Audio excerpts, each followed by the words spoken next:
Hello guys, in this video I am going to show you where you can find the frequently asked questions in the Headspace application.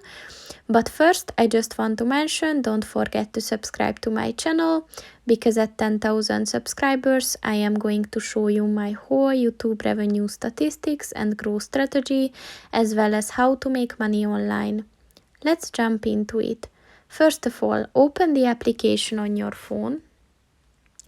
And then click on the person button at the bottom of the page on the right.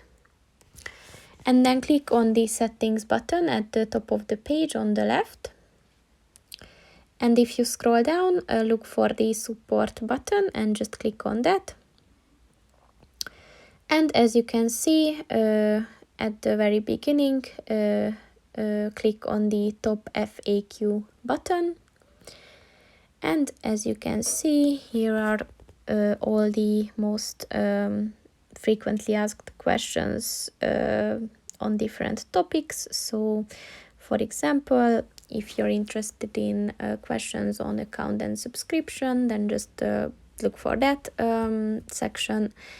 And then once you click on a specific section, like how do I cancel my subscription, you will find a very detailed description of that.